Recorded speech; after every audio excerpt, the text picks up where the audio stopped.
We're back, people. What's up? What's up? Gonna be going over some fun stuff today. Dolphins had OTAs. I might start off talking about some of the OTAs, the notes we've seen, the videos, all that good stuff. And then obviously, I kind of want to go through the entire roster. You know, I feel like there's a lot of players on this team that have different reps around the league, just from like your average fan, whether it's a Dolphins fan or, fan of another team. I kind of just want to go through some of those guys. It'll be fun. Say guys that maybe are underrated, overrated by people around the league. Yeah, we'll let people get in here. Really want to talk about some of the OTAs because from everything I've seen, from what people have said, the videos, some guys that stood out. Tua was looking sharp today, apparently, in his limited action, which is nice to see. I feel like all the videos I've seen too, because his release does look slightly different. It looks a little more compact. Looks like there's a little more velocity on it. Which is nice to see. And obviously there was the Daniel press conference too today, where he talked a lot about like Tua. I think he talked about A-Chain. We'll see when people get in here real quick. Okay. I think I'm gonna start with this. Let me go back. Boom.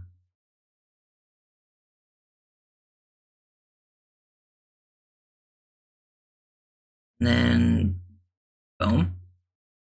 Okay. Here's the clip that was posted not that long ago, actually, pretty recent. It's the Tua bomb to Taj Washington, which is nice to see. It looks like it's some slot fade work. Definitely one of Tua's best throws. Very tight spiral, great placement on it as well. And Taj beats it over the top, tracks it in really well, which is nice to see. Having a little connection. I think that's like one of my favorite things about Taj and Malik joining the team is they're definitely very smart players, and to be a receiver in this offense, you have to be in that right spot. Those kind of things are key.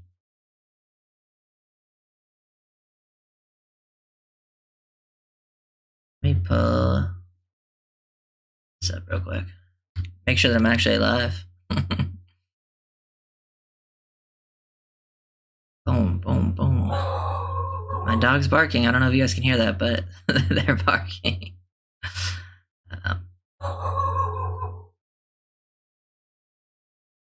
Yeah, his release looks tighter. It looks like he's getting his hips into it a little bit more. So I don't know, that receiver battle I think is one of the most interesting one of the camps for sure.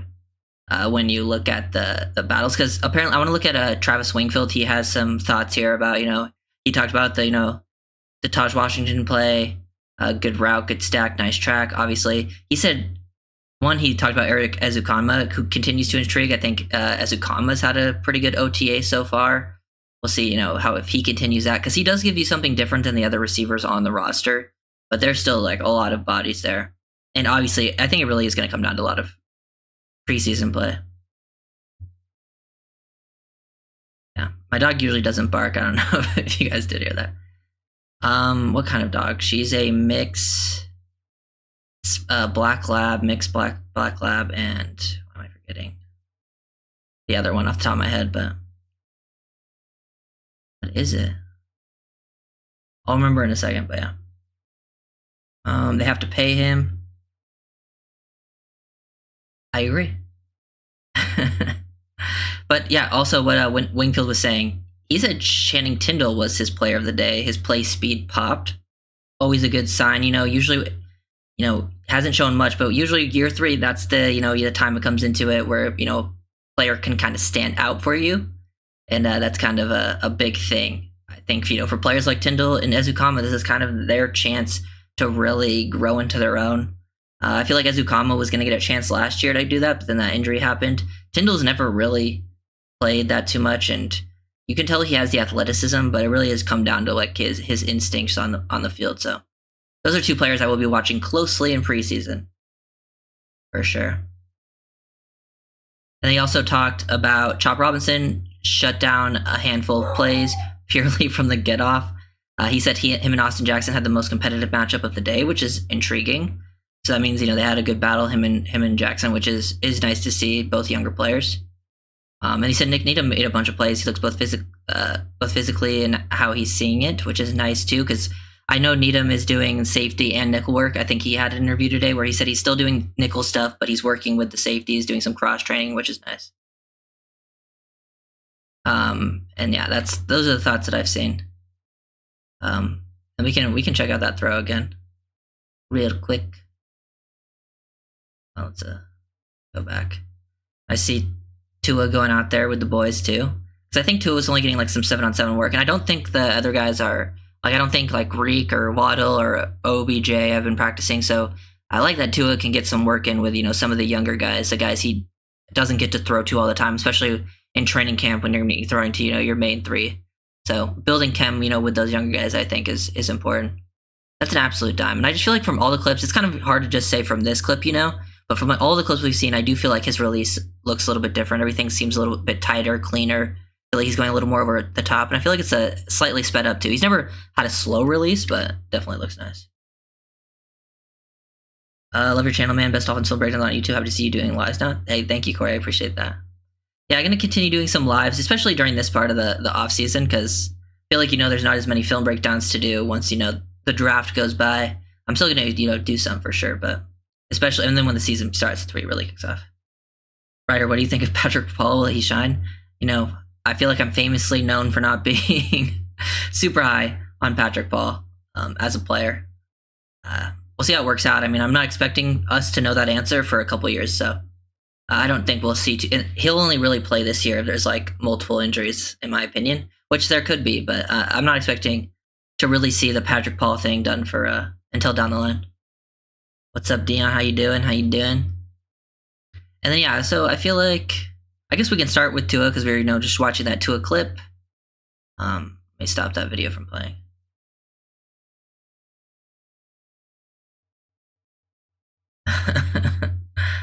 But yeah, we can start with Tua, just like how other fans kind of view these Dolphins players. And I feel like when it comes to Tua, he's probably, like, I would say, if you're looking at it from just a Dolphins fan perspective, it's probably pretty split on him, with people that really love him, people that, really don't like him. I feel like when it goes to like the average fan, though, I feel like they underrate Tua overall. I feel like people don't see like his biggest strength, especially with his fit within the offensive scheme. Because he's like, it's all about timing and anticipation with his offense. Those are some of Tua's biggest strengths. Hitting people in stride, allowing these guys to work after the catch. But yeah, I feel like Tua's probably more on the underrated side. And I feel like if you look at the other quarterbacks like Mike White, Skylar Thompson, I feel like people have this like idea that any quarterback can run this offense, which I don't think is the case. I think there's a very specific type that runs this offense very well. Like, and you see them around the league, the guys that do run this offense very well. And Tua is one of those types. So definitely, I'm excited to see what Twitter looks like when he ends up getting paid. Then we can go to like running backs. I feel like Raheem, in the eyes of people, is probably slightly overrated in my opinion, because people probably, I think when they just look at stats, probably see him as like this amazing running back. I think he's a good player, solid contributor for the team. But I think going in, to these future years, I want to see more Achane, more Jalen Wright. Let Achane just absolutely cook for sure, because, and then I'm not going to go over like the rookies because it's hard to say with the rookies. I feel like people have very high expectations of Achane, and most of the time I see fans talking about Achane, they're fantasy people, and people are pretty split when it comes to fantasy because they just don't know what kind of workload he's going to get. But Achane could have some of the most ridiculous numbers in the league if he stays healthy and gets a nice workload. I have really high expectations for him. Hey, I'm Jack. Absolutely love your content too. Fins up from sunny UK. What's up, Jack? What time is it in the UK right now? It's sunny right now. That's nice. It's pretty warm where I'm at right now, actually. Pretty nice outside. But yeah. What game are you looking forward to most this season? What game am I looking forward to most this season? Let me look at the schedule real quick to give you the best answer I can. You can probably hear all of this.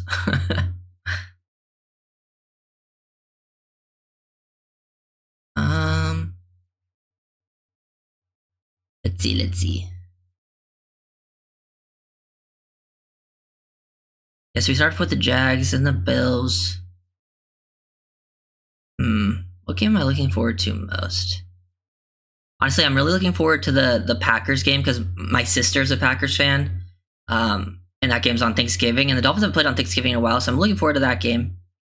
Also looking forward to the Rams game because, I grew up in Southern California, so I know a lot of Rams fans, and I just feel like that's a good game. Yeah, those games will be exciting. My younger brother is a Cardinals fan. I know a lot of different fans in this family. So that will be a fun game too. But I would say probably Packers on Thanksgiving is really exciting. Plus, I feel like that's kind of the start of the gauntlet at the end of the season for the Dolphins. Mostert runs hard. We need that toughness. Oh yeah, I think Mostert's definitely a big part of this offense. I just think when it comes to like how other fans, like the most random, fans in the league, kind of view him, I feel like they probably think of Mostert as like this absolute stud beast because of his numbers. And I think he's a good player. I just think he's probably like boosted up a little bit by this game. Tua don't deserve 51 million and anything. He hasn't won us play with me. Jokes every good team. Okay. I disagree, but it is what it is. And HN McDonald's replays full clip this year. Oof, it's on. Yeah. The health is the key thing for HN. I just thought while drinking my tea this morning, why not just ask Kendall Lamb to play right guard? I think he'd be a really good guard. I think Lamb has most of his experience as a swing tackle, and I think the last time I watched film on him playing guard, it wasn't the best thing. I think some guys are they have the build for it. They're more comfortable in different scenarios. Like Keon Smith, like the other sort of swing tackle on this team, I think is a very good swing, like a very solid swing tackle. He looks nice there, but his work at guard in the preseason was not good at all. So. Not sure if Lamb, wants to go there.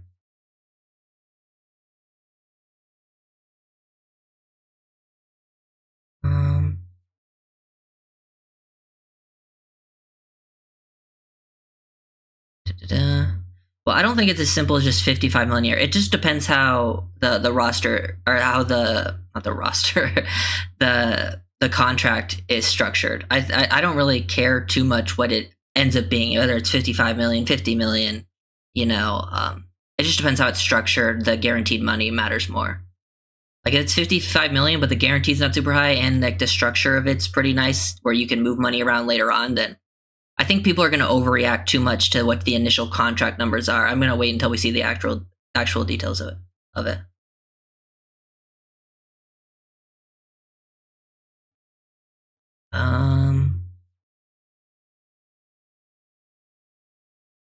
Let's see. Wait, what are you guys saying?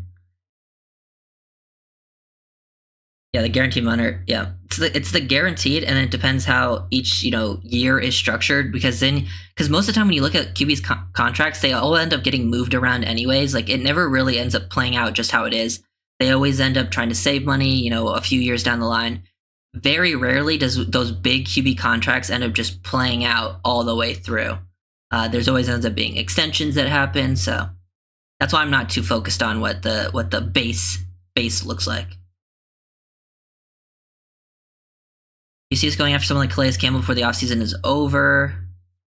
What's on the to-do list with X's money? For me, I think I'm not against Calais. I think that would be like I think they feel pretty decent about what they brought in because they brought in a lot of defensive tackles. I think there's still a chance they could bring in one like Calais, depending on how some of these things go with like OTAs, if they like how the guys look.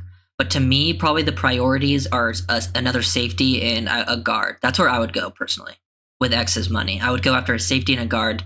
And then, I don't know, depends how much you spend there, but you're probably not going to have too much money to go after anything else. Because you want to have some to roll over. You got to sign the draft class. So, what do you think starts, Cam Smith or Ethan Bonner? My guess would be Cam.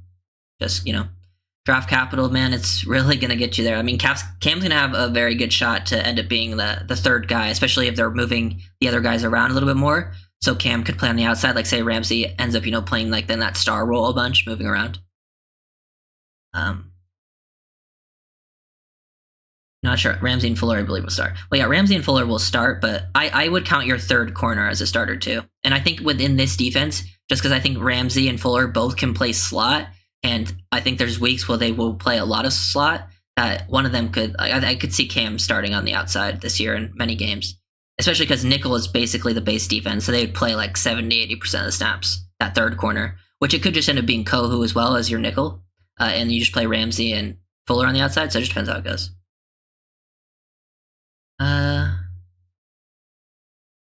Yeah. I mean, yeah, they pretty much, they have to pay Tua. I think it'd be pretty foolish to wait. Ricardo, yeah. What you were saying. Yeah, there's just no, like, it's an option thing, and whether you like Tua or not, obviously I'm a Tua fan, and I think he's exactly what you need. And I think there's always nuance to those situations with how you look at it. You know, like, people always do their rankings. I don't really care too much for the rankings because it's always like, it depends on your system. Like, I feel like Tua ranks very highly for this system, but like if you were another team, I see why they wouldn't, why they would have a certain quarterback ranked over Tua. It just depends. But there's just not options for you to really upgrade. I don't see the path to it. Like, you're too good of a team to have a high pick in the draft. There's not even that good of draft options in the future. And free agent wise, like, this is your best chance to win right now. So yeah. Which UDFA do you? Wait, what happened? Okay, yeah. Which UDFA would you say has the most chance to make the roster? That's tough. My favorite UDFA is Grayson Murphy, and I think there's a chance because of the Phillips and Chubb injury there, that he could make the initial roster, and I just think he's the best of the UDFAs. I don't know if he has. Maybe there's another UDFA that has a better chance just due to position, but I'm just gonna say Grayson because I think he had the best film out of the guys I watched.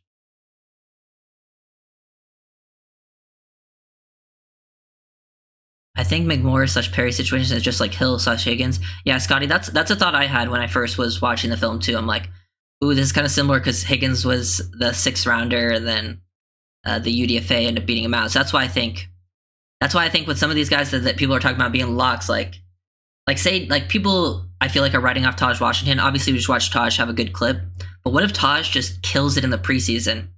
Do they just go like, oh, we're gonna keep Taj over someone that was unexpected? Or do they just keep 7 receivers? Like, because you never know with how camp plays out. They could keep 7 receivers initially, and then feel like they could maybe keep a Craycraft on the practice squad after things slow down a bit. But who knows? You're telling me I shouldn't order my Storm Duck jersey? I think here's the thing. I think a lot of those UDFAs will be on the practice squad. So, and they did give Storm Duck a decent contract. So you never know when it comes to those guys who makes UDFA. Any the name, great name. And like those are the guys I would look for practice squad, like Storm Duck. You talked about Perry. Either the offensive lineman like Matthew Jones, Andrew Meyer. I like both of them as practice squad candidates. Gavin Hardison as well as the quarterback. Let me look at who else we have as UDFAs. Any other guys? I know they're probably going to keep that Bayron Matos guy as the international one. And there's some other options out. I wouldn't be mad about if they kept either, but.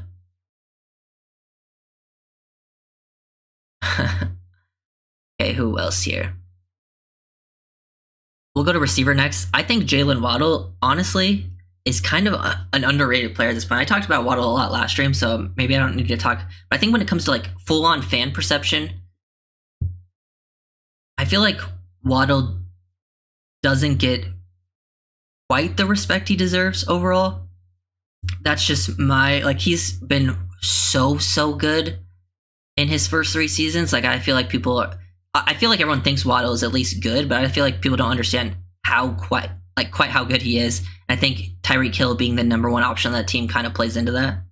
So I would say, I view Waddle probably higher than most people. I think, Tyreek Hill's properly rated. Everyone views him as one of the best guys in the league. Odell is probably underrated, I think, at this point in his career. I feel like Odell used to be overrated, but I feel like at this point people don't think he's that good. He's still a pretty solid player. So I would say some fans overrate him, some fans underrate him. I would say overall, though, he's probably underrated at this point, which is kind of surprising to say because I feel like he was overrated for a while in his career.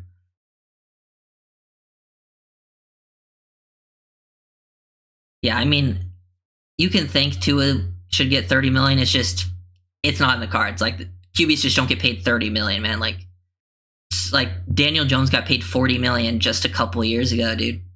And Tua's way better than Daniel Jones. QBs are going to get paid a lot. You pay them now because in the future those contracts are going to go up because that cap is going to go up a lot. That's why it'll be interesting how it plays out. I'm excited to see the rest of the receiver room because, you have your guys like Barrios, who's like basically here to be a returner. If he doesn't win that returner job, then he's probably gone, in my opinion, if I had to guess. Craycraft is that reliable guy that no one really talks about a ton, but wouldn't surprise me to see him just make the roster again just because he really understands where he's supposed to be. He's a McDaniel guy. I feel like Ezukam is the biggest question mark this year. Does he break out? Does he stick around? Does he become that guy that you're expecting him? Does he still play that gadget role, how they were using him early on last season? Because they added Malik and Taj, who I like both of them a lot. I was a big Malik Washington fan pre-draft. Everyone knows that. Even before the Dolphins drafted him, so high on him. And I think Taj, for a 7th round guy, is a good player. We've seen the clip. Should watch it again. Absolute dime. I wish we got more clips out of the training camp stuff because I want to see all this. And Taj is just like what Taj does really well. I think fits in. He can separate. He's a pretty smart player, knows where to be, tracks the ball well. These slot fades are one of his best throws, and it's one of Taj's best routes. Same with Malik too. Tracks it in, very reliable. It's nice to have like these smaller receivers also be really reliable with their hands, like because Malik and Taj were some of the better hand guys in the country, which is nice.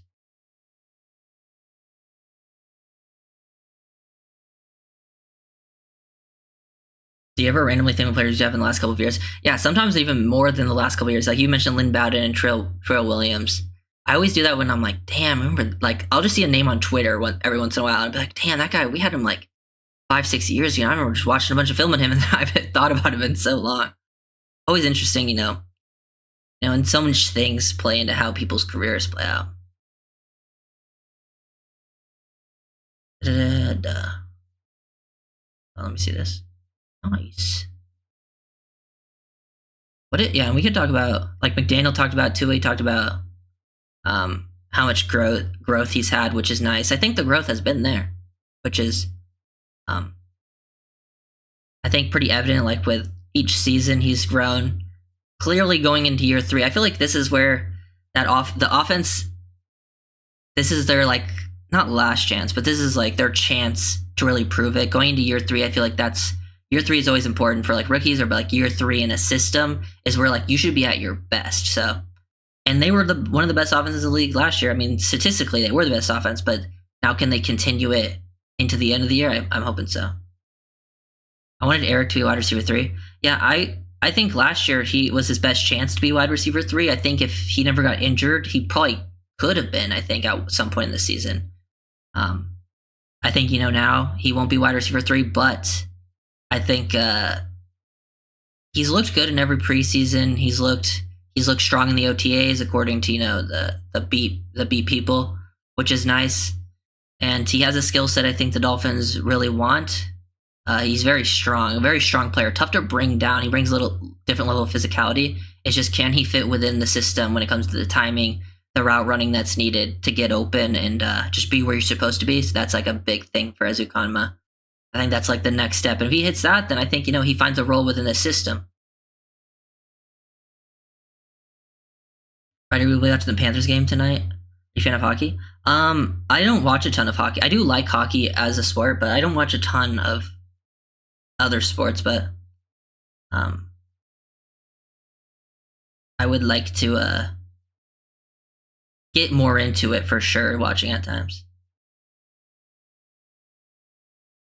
People seem to forget that Ethan Bonner is also a speedster. Yeah, I'm looking for. I think I might be doing a video on Bonner soon. I want to talk about Bonner again. I've been watching some of his college clips, and like that's why the Dolphins brought in a lot of college DBs as UDFAs, and Bonner was a UDFA last year. So I wanted to go back and watch Ethan Bonner's UDFA college tape just to sort of compare him to the Dolphins UDFAs they brought in. I thought Bonner was better than all of them.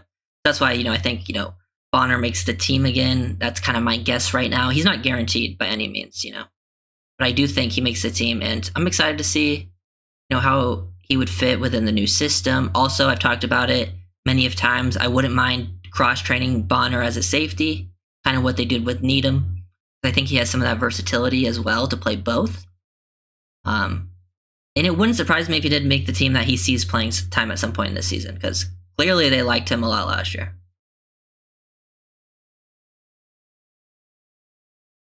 Yeah. Dude, they were using, like, Ezukama his rookie year didn't really play. Like, he barely snapped anything. And then last year, the first 2 games, he had snaps at running back. In both games, the 2 games he played, he had snaps at running back. He had snaps, getting those jet sweeps, end arounds like you're talking about. So they clearly wanted to get him involved. That's why I think. Plus, when you look at him and the receivers compared to the rest of the roster, I think that's why he still has a good chance to fight for one of those 6 spots, because they have 8 guys that are fighting for 6 spots right now. So we'll see how it ends up playing out. I hope we don't lose Julian Hill. He's a nasty blocker. Hill does bring a nastiness when blocking. I don't think he's a guarantee to make the roster. I think they probably keep 3 tight ends, and I think Hill and Jody Fortson, are probably fighting for that 3rd spot. There's a chance they keep 4, though. There's always a chance, depending on how the roster shakes out. I do think they like Julian Hill a lot, so I do think he has a very good chance. But Fortson just brings a completely different skill set as a receiver than Julian Hill, but Hill's definitely a better blocker. Because I think, Jonnu Smith and Durham Smythe are kind of locks to make the team. But I think that's a fun camp battle. Julian Hill, Jody Fortson. Do they both just impress and they end up keeping 40? We'll see.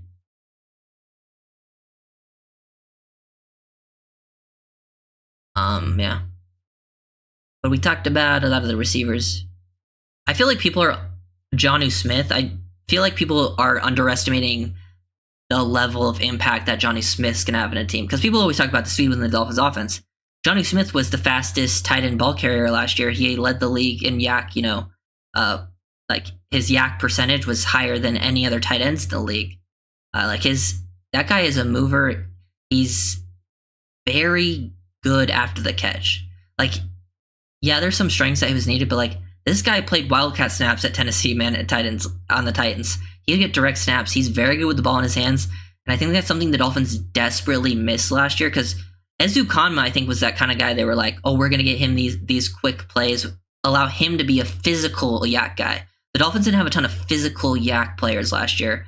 And a lot of times there was a tight end open down, over the middle of the field, short or down in the flat, and you get them the ball, but they're not picking up a ton. Like, Smythe does his job. Julian Hill didn't get a ton of work in the passing game, but I feel like getting Jonnu some of those things, some of those even, schemed up touches, screens, things of that nature. I feel like Jonnu Smith is someone that is going to surprise some people this year with just, like, he's not going to be like this elite tight end, but it's just like when it comes to the system and how he fits, I think he's kind of exactly what the Dolphins were missing last year. I was talking about it like all year long, just getting someone that can get those plays after the catch. I think Jonnu Smith is hard to bring down too. I agree. Right now, I only see 3 tight ends. Yeah, my guess is 3 just looking at the roster. But, depends how it plays out. They're probably going to keep an extra body, I think, on offense at one of the spots, whether it's receiver, tight end, running back, or O-line. Just depends how they feel. It also depends, do they think they can keep the guy in the practice squad? Do they think they could keep Julian Hill or Jody Fortson on the practice squad? Maybe. Depends how preseason plays out, but yeah. I think McDaniel wants easy. Yeah, I kind of agree with that. I think, obviously they would still use Tyreek and Waddle in those ways, but I do think, like, he wants these guys that can really take more of the punishment. Like a guy that's like a Debo. Like, obviously Debo and Ezukama are very different players, but they have a very similar way of absorbing contact, I should say. Like, they both absorb contact really well, and I feel like that's kind of something the Dolphins were missing. That's why I think they added Jonnu Smith, because he absorbs contact really well, and Ezukama, it was kind of that guy. Like, if you watch Ezukama's college film, that guy was really good at bouncing off of tackles. That guy was one of the best yak receivers in that class. Fortson tight end 3, I could see it. Definitely possible. I'm very excited. I think that's one where I'm kind of split right now when it comes to Julian Hill and Fortson, because they're very different skill sets. So it's kind of hard to compare them. Like, if they were both similar tight ends, then I feel like I could be like, okay, I like this guy, prefer him. I think he's slightly better in this situations. It's just Julian Hill and Jody Fortson are such different players, giving you vastly different things. It's like, what did they think they need more? That third tight end that can be a blocker, or the one that's going to be more of a red zone threat? Be very interesting. Like Durham Smythe, if you talk about him around the league, I don't think many people talk about Durham Smythe as a tight end. He's always just been, I feel like he's been a tight end 1 for the Dolphins. He's a tight end 2 that's been playing tight end 1. Like, he goes out there, he does his job, he's solid, nothing special, pretty much all around, but he can be a reliable hands guy. He gets to the right spot. He'll do a decent job blocking, but I like having Smythe more as a tight end too, which I think he'll be behind Johnny Smith now, which is good. I think it's better. The tight end, I definitely feel better about the tight end room, but the Dolphins still don't have like an elite tight end or anything. Julian Hill won't last on practice squad. Someone will steal him for sure. I think the same thing for I think the same thing for Fortson too. I think teams remember how well Julian Hill looked on the practice. Or if they, I feel like teams, they have their scouts, and they got to know watching these preseason that Julian Hill looked good in the preseason last year. So even if they tried to hide him in the preseason this year to potentially keep him on the practice squad, he'd probably get taken. I feel like a lot of people know Fortson's name because I'm pretty sure he was kind of after his injury looked at as an option for multiple teams as like a cheap tight end option. Yeah, Jack, I was talking about from what's his name? Wait, pause that. Travis Wingfield. He said Tyndall today was his player of the day. Play speed popped, which is interesting to me because let me look at the linebacker roster real quick. Let me look at the off-ball guys.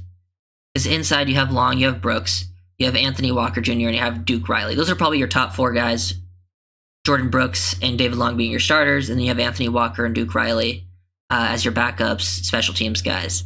And then it's like, do they keep 5 off balls? Because usually you can keep like 4 to 5. You also have Cam Brown, who's like a pure special teams guy. And Tyndall has been a special teams guy too. My guess is Tyndall. I feel like it's honestly kind of 50-50. I would guess he makes the team though. I feel like you don't try to give up on your 3rd round pick. I feel like this is his last year though to stand out. So I'm excited to see how it ends up playing out because I still think there's some potential there. And he was a 3rd rounder just 3 years ago. So usually by the 3rd year is when you expect your guys to take that next step. So we'll see if that ends up happening. Collins was worth that money. Collins?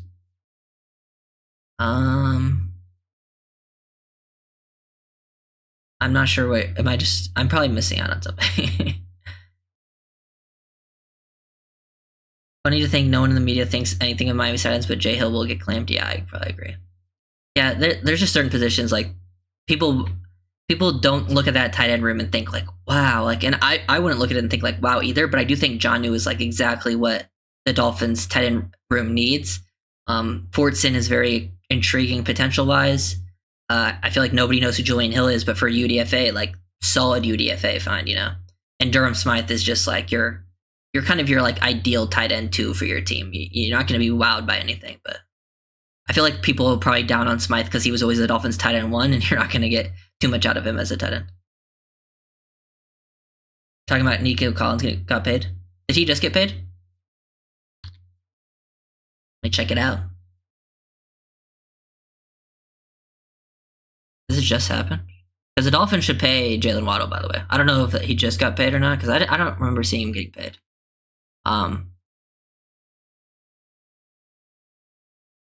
But I would like, after Tua, Jalen Waddle would be my priority. I've talked about that class, the Waddle, Phillips, Holland thing. I would go Waddle first, then Phillips, then Holland.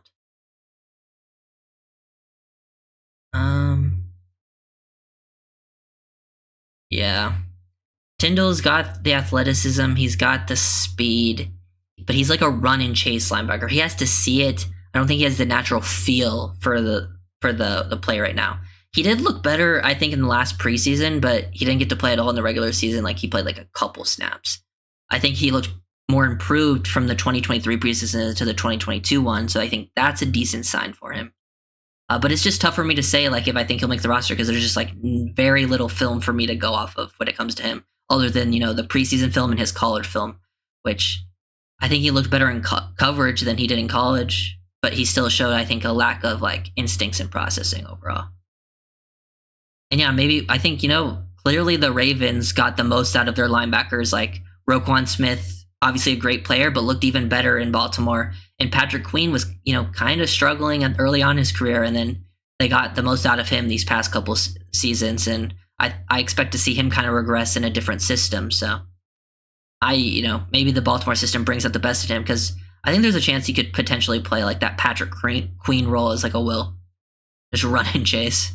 Or maybe even get him down playing more of like a Sam too. Less thinking out in space and let him play more near the line of scrimmage. I think someone mentioned that too. Wouldn't surprise me with his skill set if that's the direction they went.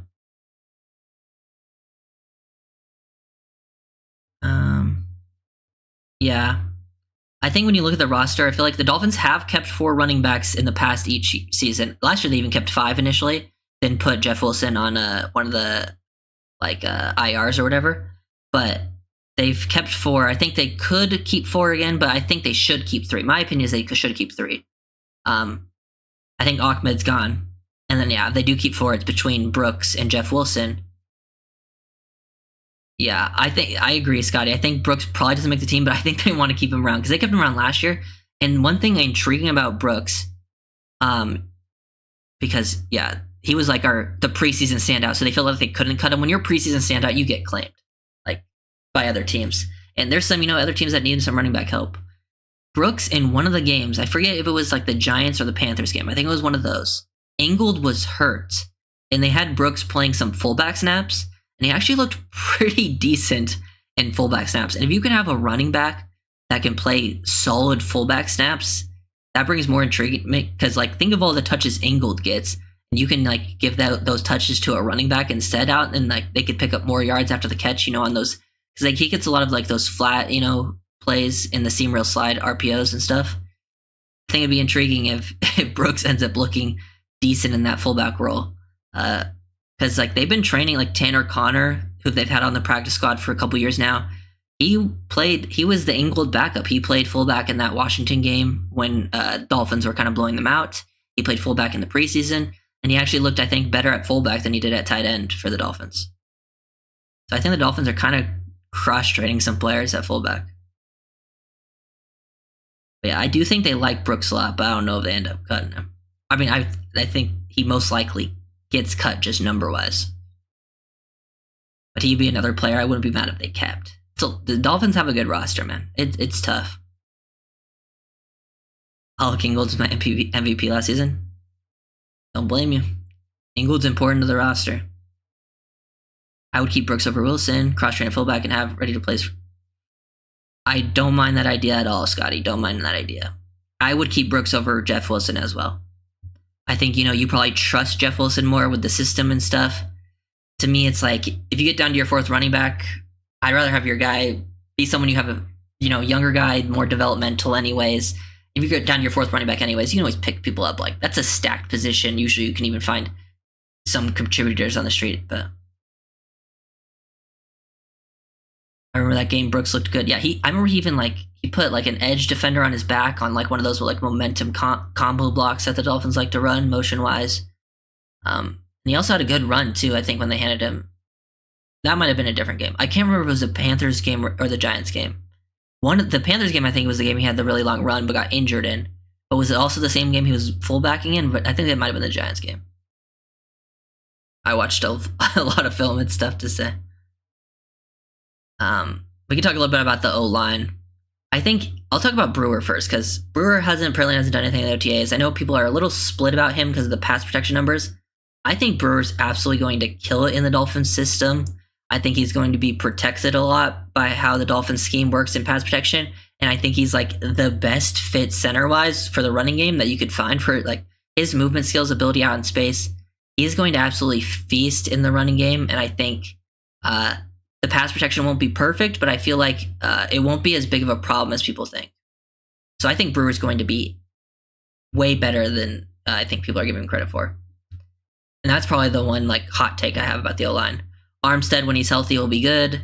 I don't think he's quite as the great player he used to be. He was elite. He's still very good when healthy. But I don't know if he's quite that level anymore. But very, very good player. Isaiah Wynn will get the job done in pass protection when he's healthy. I think, he was one player that I thought last year when he first came to us, Patriots fans were saying, he was terrible.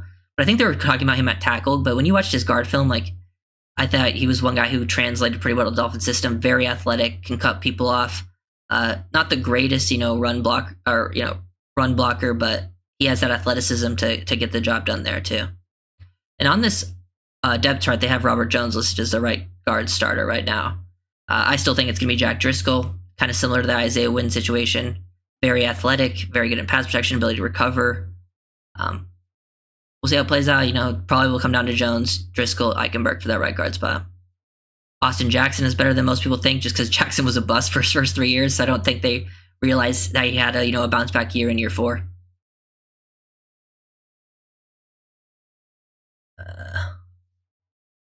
Everyone's watching Coach McSwaggy. I agree 100%. Yeah, I think a lot of people agree that they want Brooks over Wilson, at least the people that know about Brooks. And there's that fullback. I think I'm not saying like it most likely won't work out with the whole fullback cross training, but I think there's some potential there from the little bit we saw. I wanted to ask you about Braxton Berrios. I can't but feel like we only signed him to return the football. Jakeem Grant still a free agent. To me, the Dolphins have 8 guys to keep. I feel like they have plenty of people on this team that can be a returner. Now, I will give Berrios credit. He was a very reliable returner. I've talked about this. Like, he got his job done. He never fumbled a punt return all year long. Very reliable. Got to respect that always. And didn't have any like crazy long returns, but like he got the job done. He'd usually get back to the 25 and kick returns. Punt returns, he'd pick up his yardage, not lose any yards. Nothing too crazy though. But to me, if that's your only value, I feel like the Dolphins have so many people on this team that can be returners to be needed. You just need someone that can not fumble punt returns, really. Because kick return, with the new rules, I feel like you probably would want someone else back there. And punt returner, you could just fair catch everything. I don't care. As long as you don't fumble, I don't need anything crazy in the punt return game. And I think with how many receivers they now have, because I would love to keep Malik and Taj, I wouldn't mind if Berrios is one of the people to go. And I kind of prefer Craig Kraft because he could play inside and outside at the receiver position, and he's more reliable in this offense. He understands the scheme a little bit better. And then Ezukama just brings something completely different. So, to me, I kind of feel like Berrios would be the first to go for me, personally. But that's kind of just how I feel at this point in time. But I wouldn't be surprised if Berrios sticks around. Strictly because of the returning stuff, and he knows the scheme and can do some slot work for you. But they brought in 2 slot receivers, Malik and Taj. So I think he's kind of on the hot seat here. I think the new practice rules that eliminated the restriction on how many games you can come up. Teams will test the idea that some named players will be claimed by other teams if cut. Just a possibility. Yeah, it's a fair assumption to have. I think things could look different this year, especially with the new practice squad rules. And we've talked about the whole QB thing in the past, like with keeping 2 QBs instead of 3. Yeah, I remember that. Yeah, Scotty, you were talking about that. That they would trade Berrios. Definitely, it's possible. It obviously wouldn't be for much, or they would just cut him. I don't know. I have to look at what his contract is too. I forget what the guarantees are.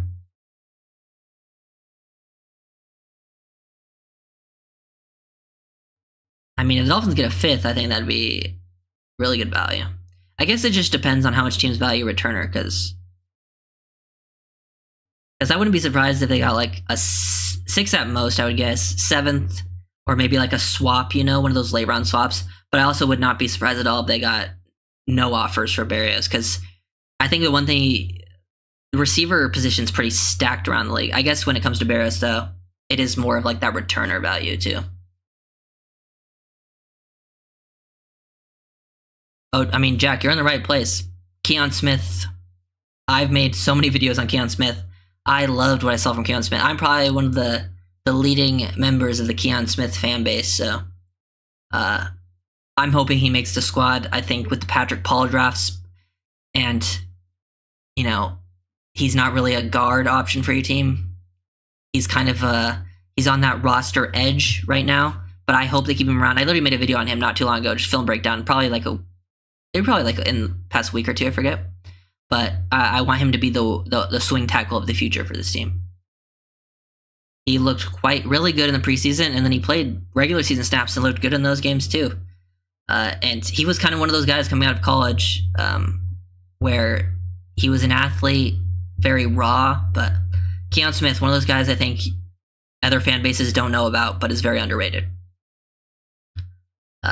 Yeah. I'm excited to see Ryan Hayes in this preseason again too, because I actually thought he looked like he was a 7th round pick last year. I actually thought he looked pretty decent in the preseason, better than I expected. They ended up cutting him.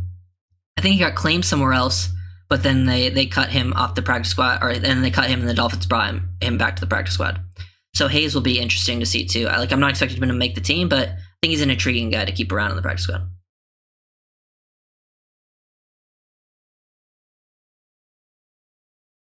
But yeah, I'm a big Keon Smith fan. It will be, yeah, you're saying he'll come down to Lim or Keon. I think there's a world where they keep both too. So I think there's a world they keep both. Like I've been saying, if they keep an extra body in the offense, which I am expecting, I think they keep one extra body at one spot. My guess is it should be at the O. I hope it's at the O-line spot. That would be my first choice. But yeah. Yeah, I feel like a lot of people like Keon Smith. Whenever I'm in this stream talking about him, usually people are pretty positive about him, at least in the chat. But I think I talked about most of the O-line. Obviously, Liam doesn't have the greatest rep because of his first couple seasons. But I've talked about Liam a lot. He looked better last year than previous years, but he still has his problems for sure. I'm fine with him as depth, but I don't think he should be starting. I do think they will give him a decent chance to start, though, because I think they're high on him. But my guess is Driscoll takes over. I also think they should move on from Lester Cotton. Not as great scheme fit. He did his thing last year when he had to come in. Wasn't great, but, not too much to talk about there. I think that's pretty much the O-line. I mean, we didn't talk about Ingold. I think, Ingold's one of the best fullbacks. And that's most of the guys I want to talk about, at least on the offense side of the ball. 10 O-line possible, yeah. Because, yeah, they keep center and then probably 4 other interiors. Your 2 starting guards, your backup guards. Yeah. And then Liam will probably be your backup center / guard. Defense, talk about Zach Sealer, because Zach Sealer's, he's still pretty underrated by, I think, the majority of other fans around the league. I feel like when I remember hearing about, there was another YouTube channel I was watching because we were playing them during that week. We're playing their team, and they were talking about Zach Sealer. They're like, honestly, I hadn't even heard of this guy, but apparently he's pretty good. So I don't think a lot of other fan bases still even know about Sealer, even though Sealer just got paid. He's always been underrated. I feel like he's less underrated than he used to be, but I feel like Sealer's probably going to make more of a name for himself even this season. So, love Zach, especially because he's the guy now in that defensive interior. Because listed on here, they have Tart, Deshaun Hand, Neville Gallimore, Benito Jones, Jonathan Harris, Isaiah Mack, Brandon Peely, Davion Nixon, Mario Kendricks, Leonard Payne. But yeah, you probably keep 5 of those guys. Sealer, Tart for sure, and then I think probably out of the next 3, you probably see Deshaun Hand, Neville Gallimore, Benito Jones, Jonathan Harris, and you could potentially keep 6 as well. I'm just saying 5 as a baseline right now.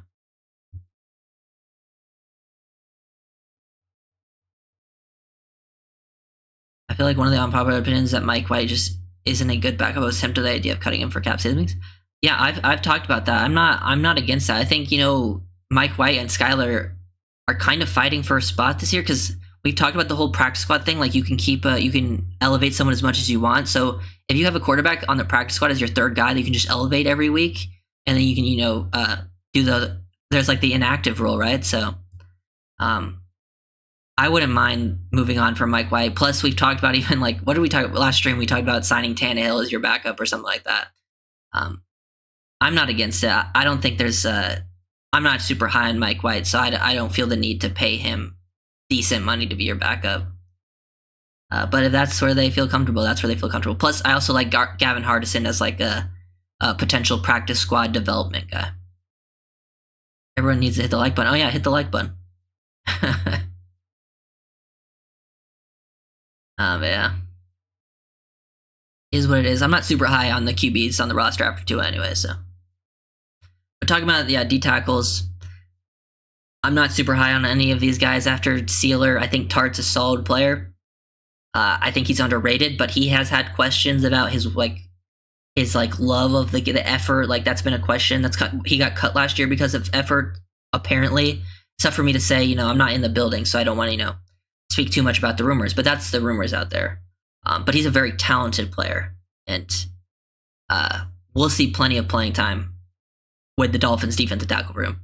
And then after that, it's like they had Deshaun Hand here last year. He'll fight for a spot. I think Harris brings you some intriguing stuff as a guy that can play also some outside. Like he's a pretty, like he played snaps for Denver last year. He's long, he's athletic. Benito Jones is more of a one tech type of guy. Gallimore has experience playing one tech, three tech. Pretty like linear, explosive athlete, but he hasn't quite lived up to his draft expectations, which he had in Dallas. Like he had some good moments, but very inconsistent. I think those kind of guys fight for a spot. And maybe, who knows, maybe one of the, lower tier undrafted guys, Peely from last year undrafted, find a way onto the roster, because I feel like that's a big battle at the defensive tackle room after Sealer.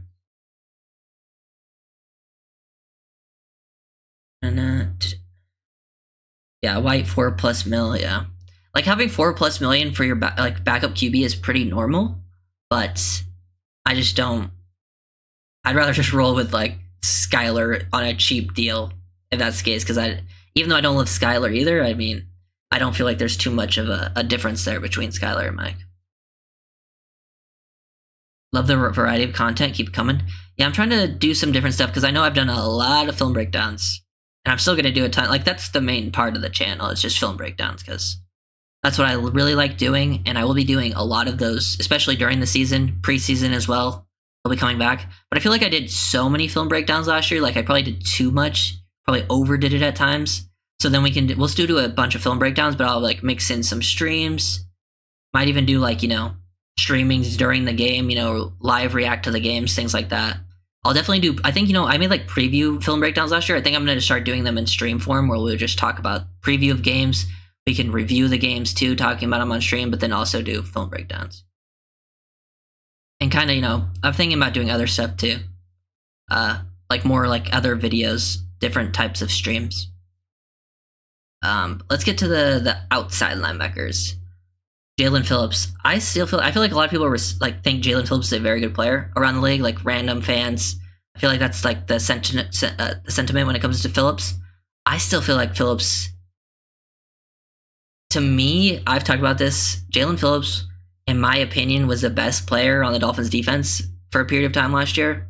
Right before he got hurt, I thought he was the most impactful player on the defense back there, at the edge spot. So I think if Phillips comes back healthy, I still think he can become one of the best players at that position in the league. And that position is stacked with a lot of good talent. So I still have very high hopes for Phillips. He's still young. So I'm hoping he comes healthy because Phillips is one of the guys on this roster that I'm super high on. And I really like this edge room when healthy. I still think Chubb's a good player. Chubb's tough because I feel like the Dolphins should have never traded a first-round pick for him. I don't think they should ever trade a first-round pick for him. I said that when that happened. I thought he wasn't quite worth the first-round pick. I wouldn't have made the move, but I need to understand it. I think Chubb is a good player still. Like last year, he was quite good. Like he had a stretch of games where he was dominant. Unfortunately, he got injured as well, so I'm not expecting as much season. And it wouldn't surprise me if this was his last season in Miami. I'm not sure what the money looks like. But with them drafting Chop, and they brought in some other guys. Where's the list here? Obviously, like Grayson Murphy, Muhammad Kamara on the UDFAs. Mainly talking about Muhammad Kamara because Kamara they dropped in the 5th, and I have some high hopes for him too. He's kind of like a Shaq Barrett guy. I think Kamara could be your potential like third edge in the future, which would be interesting. But yeah, really like that room. Think it's, especially when healthy. I would pay Phillips over Holland first. I agree. My order would be after Tua. My order would be Waddle, then Phillips, then Holland. In the order they were drafted, actually, which is not always the case. But in this case, I would go Waddle, Phillips, and Holland. I think Phillips just plays a more impactful position for this team. And edge money can get up there very high. So more film breakdowns. Oh yeah, film breakdowns will still be. I will still be posting a bunch of film breakdowns, probably too many. I just posted, last year I was posting like 2 every day, which was too many. I was like overdoing it, which I could still, I don't need to, but I feel like sometimes posting too many. I think we sniffed the waiver wire for D tackle after, yeah, good point, Dion. It's definitely a good point. Like I always forget to bring that up. Like after, there's always those, like the Dolphins probably like what they had don't have the best waiver position, so they might usually the teams that make a ton of changes after the 53 cutdowns are the teams that have higher waivers because they feel like they can get those guys. But yes, I would not be surprised one or two players the Dolphins added after the 53 man cutdown. So that's a good point that I always forget to bring that up.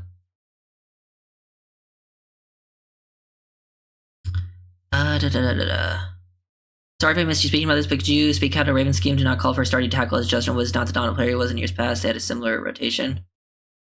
Yeah, the Ravens had a 5-man rotation at their defensive tackle positions. They use a lot of stunts. They simulate a lot of pressures with their play calls, and they've never added Madubuike for the Ravens. He had a lot of sacks last year I think he had like 13, right, for the Ravens.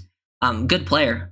But I feel like those stats were even overinflated for how he looked, because if you watch a lot of his sacks, yes, he was winning some one-on-ones, but there was also times where it was very simulated. Getting those twists, stunt game, that's very important. I think first step explosiveness is very important. So it's like I feel like that's the position on the defense. I've talked about this that they think they can get the most out of with their scheme. So they feel like if we have we put the resources into the secondary, which they think they have with they have Ramsey, Holland, Fuller. They brought in Kendall Fuller. They brought in, they think they need better linebackers, so they brought in Jordan Brooks to be in coverage. They think they can get after the quarterback with their edge rushers, so they feel like they got the more premier positions figured out, and they think they can scheme stuff up with the defensive tackle. That's why the Ravens never really spent too big at the defensive tackle position. They got some guys that, some different body types, guys who have quick first steps that can, potentially create some push in the pocket, but are also good run defenders. Thought they might try Tyndall off the edge in a pinch. Yeah, I mean, I wouldn't be surprised if that's where his career ends up going, because he is kind of not like the greatest instinctual processing type player, and he does have good athleticism and is like just run forward, and can pack a little bit of a punch. So it wouldn't be surprised me if he ends up trying to transition, whether that's with the Dolphins or with a team down the line if he doesn't make that impact, because I wouldn't say Tyndall's one of the players I have like super high faith in. And I talked about it when the Dolphins drafted Tyndall initially, because that's kind of when I started talking on YouTube a little bit. But I was a Leo Chanel guy, the Chiefs linebacker, and I think Chanel went literally the pick after Tyndall. I preferred Leo Chanel, and Chanel has been like a pretty quality run defender for the Chiefs. I just feel like he was a better instinctual player than Tyndall. But it's not over for him yet.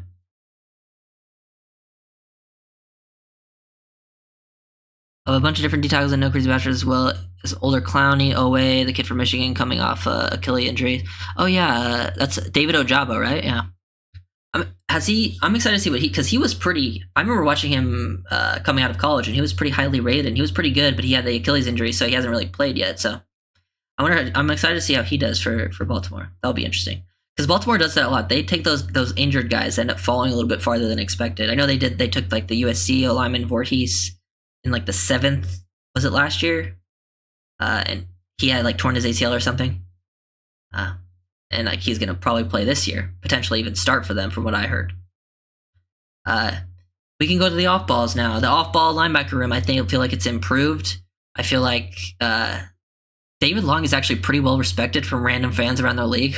Surprisingly, even Tennessee fans really think highly of David Long. They just thought he was injured a lot, so he missed time, but when they would talk about David Long as a player, they were huge on him. David Long Jr. going to play in that like Patrick Queen role, I think, in this system. Should be fun to see him just go for it. Super instinctual versus to run. I just want to see him be better in coverage overall. I think David Long Jr. is who I will make a film breakdown on next. Kind of focusing on how he'll probably come in the next day or two too. Probably Thursday. Because I just did the Austin Jackson video. I did a video on Austin Jackson on Monday. So I'll have a David Long Jr. video next. We're going to focus on him and how fit in the system, looking at some plays from last year, things he does really well, things he can potentially improve upon. And then Jordan Brooks, I've been, harping this. Jordan Brooks is my favorite free agent signing. I think he's a perfect scheme fit. I think he's going to have a very good season. 2 years now, going to be removed from the ACL injury. Should be back to full health. And he kind of, he's going to play that Roquan Smith role, and it's a very important role for this defensive scheme. It'll be exciting to see his role, and surprisingly, like if you're like I'm in that part of Twitter like where there's a lot of like the analysts, the scouting community, the people who watch a lot of film. I'm in that big part of Twitter. People love Jordan Brooks. Like when they like I saw so many like of those fans being like, oh, good pickup by Miami.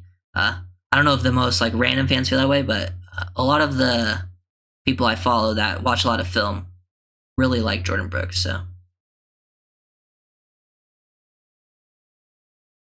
my worries in that we don't have a Matabuike. Yeah, we probably don't have like.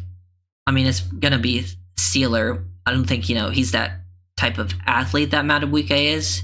But Sealer does. I think one thing Sealer does a really good job on is if you watch the twists and stunts from last year, Sealer is really good as your crash guy. So like he takes up a bunch of space and like knocks people out of the plays.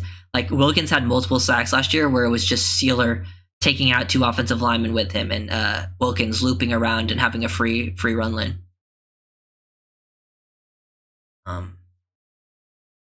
My God, I've been talking for an hour. I didn't even realize it. Let's see. We'll go to DBs. Kendall Fuller is better than most people think. Fuller has been really good the last few years. If you watch Fuller's film, man, like that guy is legit. I think that's a great signing for the Dolphins. If he doesn't lose a step, I think that's an upgrade. Jordan Poyer is probably the one I feel like is probably slightly overrated. I feel like he'll still be solid for the Dolphins. I still feel like the Dolphins need out a safety. Personally, I think they need 3 safeties that can play. Because I think Poyer, at his best last year, when I watched the film, he looked at his best playing down in the box as like a dime linebacker at times. I think he just like has lost a step. I think most people realize that. But I think he's an important add to the team just from his experience standpoint. And I think he'll just help out that room. Apparently Nick Needham has stood out, so I'm excited to see how Needham could potentially look at safety. He'll probably be... It wouldn't surprise me if Nick Needham is that 3rd safety for your team right now. Elijah Campbell, special teams guy, looked solid. He was probably your best special teams player last year. Probably makes the team as you're like those are your 4 safeties currently, but we'll see if they add one.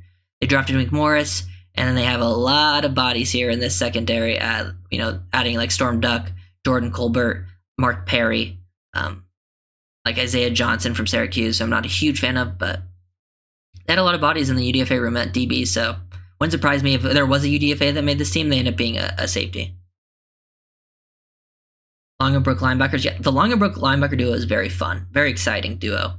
I think they're not perfect, but they're like Long is a gap shooting, read a play, take a chance, get in the backfield, big play for loss. And Jordan Brooks is a really rangy, exciting linebacker that can make some big plays, carry people downfield in coverage, also just run sideline to sideline. So Poyer is a dog. Yeah, that's a good way to describe Poyer. He's a dog, but I don't think he's quite as good as he used to be. Would you agree that Cater is the best open field tackler on the roster? Let me look at this. Who's the best open field tackler? Honestly, it's probably Ramsey. When Ramsey's playing like in the slot and he gets to come downhill and stuff. Kohu does have some really good tackles, but he did miss some. The thing with Kohu is he would miss some open field tackles, but he was when he did wrap up, like he was very clean with that. Kohu was probably the best player on the team when it came to blowing up screens, though. Kohu was very good against screens. And I think Kohu will fight for that. Kohu is one that you need to bounce back. His rookie year, I thought he had a really good UDFA rookie season, about, as good as it gets when it comes to rookie UDFA. Last year, he struggled at times. I feel like when he was playing strictly nickel, he looked a lot better, but there was times he got left out to dry in that Fangio system, playing on the outside and was getting cooked. So you want to see a bounce back from Kohu, and I think he's in that role. Like, he's probably your starting nickel right now, so. But I think it depends with this new system, with them moving guys around. Personally, I don't want to see him play on the outside. And I still think he'll probably find more success in this system than the Fangio one, but I don't know if it's still the best fit for his skill set. I believe they use Tyndall as a blitzer, how they use Baker when Flo was here. Yeah, it wouldn't that's how he should be used. I just don't know if he'll see playing time. That's the thing. Like, if he sees playing time, then yeah, I wouldn't be surprised if he sees more like them just sending him downhill, not thinking too much, just let him go,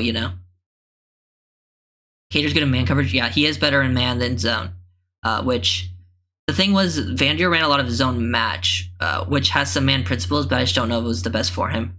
I think Iko can play some pure zone too, like as like an underneath, like in the flat type player. He has some film there too. But yeah, he did have his best film in man to man. He was actually pretty sticky when in that like Flores system. Has some definitely better film in his rookie year. So we'll see how it plays out. June 1st, money, safety plays. Yes, I agree. I actually think safety is where I would go first, and then guard. But yeah. Cyril Neal going to be your special teams guy at corner. Cam Smith, Ethan Bonner. I think both. Obviously Cam Smith makes the team. I think Ethan Bonner makes the team. I feel like he's not a lock, but I would have Bonner be a guy that can play both corner and safety on this squad, and I think there's some potential there. I feel like if you got rid of Bonner, he definitely probably goes away. Those other guys you could probably keep on as practice squad. And I think Cam Smith breaks out this year. That's another prediction I'm having. I'm a fan of his film, and he had an interview today as well where he talked about things he's learned. He was talking about, I think people talk about like his attitude stuff, but in the interview he was talking about like how sitting was actually not a waste of a season for him. He got to learn under Jalen and X. And he also said, he got to learn a lot from under Fangio, even though, I don't think him and Fangio got along. I don't think he liked Fangio. I don't think Fangio liked him. But he even said, he got to learn a lot of details, especially about the offense and what they like to do in certain situations on the field. So, hoping for a breakout season from Cam.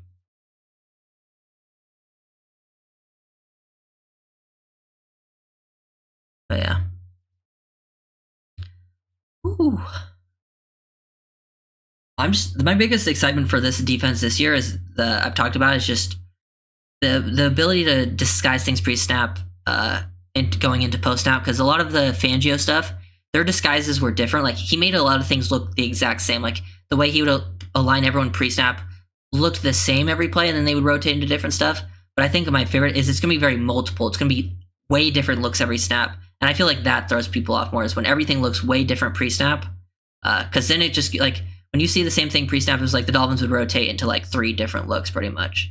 But with the Ravens, they'll run everything and they'll make everything look different pre-snap. So I'm excited for the versatility.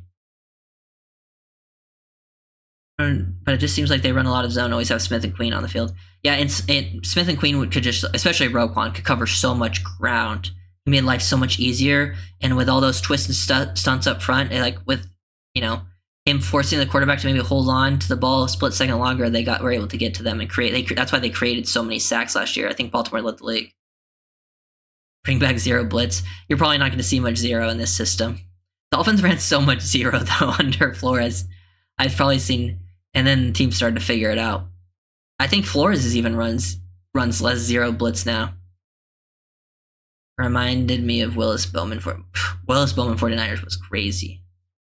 That was a crazy linebacker room. I feel like linebacker is probably one of the most underrated positions in the NFL because there's not a whole ton of talent at that position.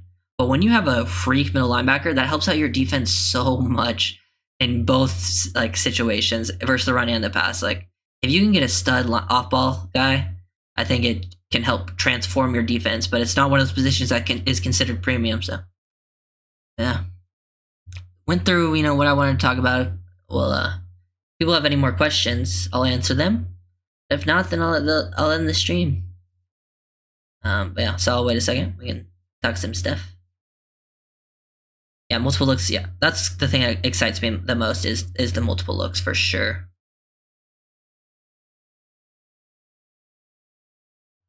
Yeah, yeah, I know which. Yeah, the one where Flores was still here, but the one in 2022. They tried running zero a lot again, and then Lamar tore them apart. So they clearly adjusted. But yeah, I know which one you're talking about, where Lamar literally couldn't complete a pass. Yeah, but teams kind of adjusted against the zero stuff because even Goff, they had really good, done really good versus Goff. But then in the 2022 game, Goff tore them apart too. Dolphins won both those games though because of their offense. But zero was just a little hit or miss. They ran so much zero, dude. It was actually insane how often they were just running. That Ravens game you're talking about, it was insane. It was every play. It was pretty funny. That was also the game where Flores had benched Tua for his finger injury and then put Tua in. They had Brissett starting. And then they won with Tua coming in. It was also the game Robert Hunt caught a pass that he wasn't supposed to. Good times, good times. Okay. What's your earliest prediction on Dolphins defense ranked this year? Those are always tough to say because I would have to look at every defense, but I would say probably. I feel like talent-wise, they're a top 10 defense. Personally, I think it just depends. Similarly to last year, like how quickly they pick up the system, because the Dolphins defense started slow last year, did not look good, but by the second half of the season, they were much more consistent and ranked much higher statistically. And I would kind of expect similar to last year, just in a different scheme. Plus, that Baltimore scheme has had a lot of success around the NFL and in the recent season. So I'm expecting like a top 10-ish around there. Who's the Dolphins sack leader and interception leader by the end of the year? Sack leader is tough because, I would have said Phillips, but will he be back in 100% by the start of the season? Sack leader is really tough, actually. Damn. Because interception leader, I'm gonna say Holland. I feel like the easier answer is Ramsey, but I feel like Holland's just gonna get a bunch of picks next year. That'll be my guess. He's gonna get more involved in the new system. Who's gonna be the sack leader with Chubb and Phillips injured? Because I don't think it's gonna be Chop. I feel like Chop's gonna get a lot of pressures, but I don't know if he's gonna get a lot of sacks. Chop's gonna create a ton of disruption, but will he get the finishes? Could be Shaq too. Because Shaq Barrett will probably be playing consistent snaps all season long. That's tough. I'm just gonna say Phillips because I think Phillips is gonna play relatively early, and I still feel like Phillips is a absolute stud. I'm going Chop. Yeah, it's not a bad guess. I just feel like Chop has always been a guy that's been more of a pressure player. I think he's going to have a good first year as well. But yeah, my prediction is like he's going to disrupt a lot. And I've talked about how they're going to use Chop, and I feel like the way they're going to use him is maybe going to be more to just create that initial disruption, and other people are going to clean up sacks. But yeah, it just depends how it all ends up, playing out. To me, sacks aren't the most important part. It's the guys creating those initial disruptions. Because like I've always used this, in years past. Remember like that season Olivier Vernon had like 10 plus sacks. If you go back and watch like his sack numbers, it was Cam Wake creating all those initial disruptions. So like Vernon was getting a lot of sacks, but it was really Wake that was creating those opportunities for him.